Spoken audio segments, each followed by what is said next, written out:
ایمان کیا ہوتا ہے؟ مختلف تعریفیں، لیکن مختصراً آپ اس کو سمجھیے، ایمان وہ قوت ہے جو آپ کو بیدار کرتی ہے، اللہ کے سامنے پیش کر دیتی ہے۔ ایمان وہ قوت ہے، سامنے کچھ بھی ہو، آنکھوں کی لذت جتنی بھی ہو، ایمان وہ قوت اور غیرت ہوتی ہے، آپ کی آنکھوں میں حیا جھلکنے لگتا ہے۔ ایمان وہ قوت ہوتی ہے، سب کچھ ہونے کے باوجود پھر جملے اور جذبہ ایسا ہوا کرتا ہے۔ بکریوں کا چرواہا تھا، بکریاں چرا رہا تھا، گزرنے والا گزرا، دیکھا، پوچھا، کہا بکری خریدنا چاہتے ہو؟ کہا جی میری نہیں ہے، میرے مالک کی ہے۔ کہا مالک کون سا دیکھتا ہے، آپ کو پیسے بھی مل جائیں گے، کہہ دینا بھیڑیا کھا گیا ہے۔ تھا تو بکریوں کا چرواہا۔ میں اور آپ تو ہلکی پھلکی بات پہ بھی کس انداز سے عزتیں نیلام ہو جاتی ہیں، لیکن اللہ والے، ایمان والے ایسے جملے اپنی زبان پہ رکھا کرتے ہیں۔ فرمایا تم کہتے ہو بکریوں کا مالک نہیں دیکھتا، بکریوں کا مالک نہیں دیکھتا، بکریوں کے مالک کا مالک تو دیکھتا ہے نا۔ اللہ ذوالجلال مجھے اور آپ کو ایسا ایمان نصیب فرمائے، ان کاموں کی توفیق نصیب فرمائے جن سے ایمان تازہ ہوا کرتا ہے۔ چلے ان طریقوں کو رمضان میں آنے والا مہینہ ہے ان کے اندر آزمانے کا، بلکہ ساری زندگی اختیار کرنے کی اللہ توفیق نصیب فرمائے۔ ارادہ ہونا چاہیے۔ ایمان تازہ کیسے ہوتا ہے؟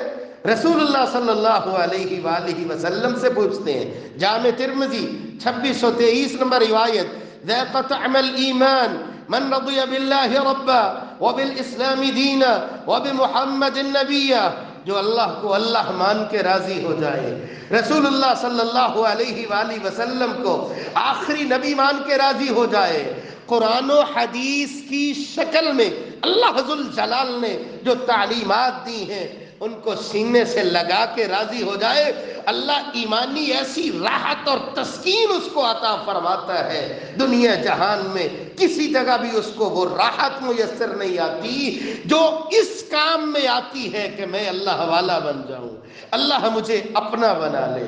آپ کو راحت چاہیے، ایمانی تازگی چاہیے۔ رسول اللہ صلی اللہ علیہ وسلم نے فرمایا، المستدرک میں 7312 نمبر روایت، من سرہ ان یجد طعم الایمان فلیحب المرء لا يحبه الا للہ۔ اپنی محبت کو دیکھیے، اپنے تعلق کو دیکھیے، اگر آپ کی محبت کا معیار اللہ کی رضا ہے، آپ کو میرا اللہ ایمانی لذت عطا فرمائے گا۔ ایمان والے جب قرآن مجید کو سنا کرتے ہیں، زادتہم ایمانا، ایمان ان کے بڑھ جایا کرتے ہیں۔ کثرت سے قرآن پڑھیے، کثرت سے اللہ کی کلام کو سنیے، اور یہ ارادہ کیجئے اور اللہ سے وعدہ کیجئے، صرف رمضان کا مہینہ ہی تو نہیں ہوتا قرآن پڑھنے کے لیے، ساری زندگی قرآن مجید کو پڑھنا چاہیے، اس انداز سے سیکھنا چاہیے جو انداز سکھایا تھا محمد الرسول اللہ صلی اللہ علیہ وآلہ وسلم نے سکھلایا تھا۔ المستدرک میں 7325 نمبر روایت، یہ رسول اللہ صلی اللہ علیہ وآلہ وسلم کا فرمان ہے۔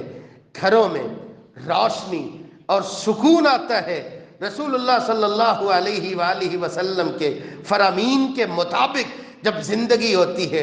فرمایا وَلَا تَجِدُ امْرَأَةٌ حَلَاوَةَ الْإِيمَانِ حَتَّى تُؤَدِّيَ حَقَّ زَوْجِهَا، کوئی بھی بیوی جو درجہ بیوی پہ ہو جب تک اپنے خامد کے حقوق کی پاسداری نہیں کر لیتی، لاکھ نمازیں پڑھتی رہے، ایمانی لذت اس کو میسر نہیں آیا کرتی۔ دیکھنا رمضان ضائع نہ ہو، جس کو ایمان کی فکر نہ ہو، یاد رکھنا وقت تو گزر ہی جائے گا، لیکن سمجھ لینا آیا تھا بہاروں والا مہینہ، گزر گیا۔ اس سے بچنے کے لیے مجھے اور آپ کو ان راہوں کو اختیار کرنا ہے جن سے ایمانی لذت ملا کرتی ہے، ان سے بچنا ہے جن سے ایمان گدلا ہو جایا کرتا ہے۔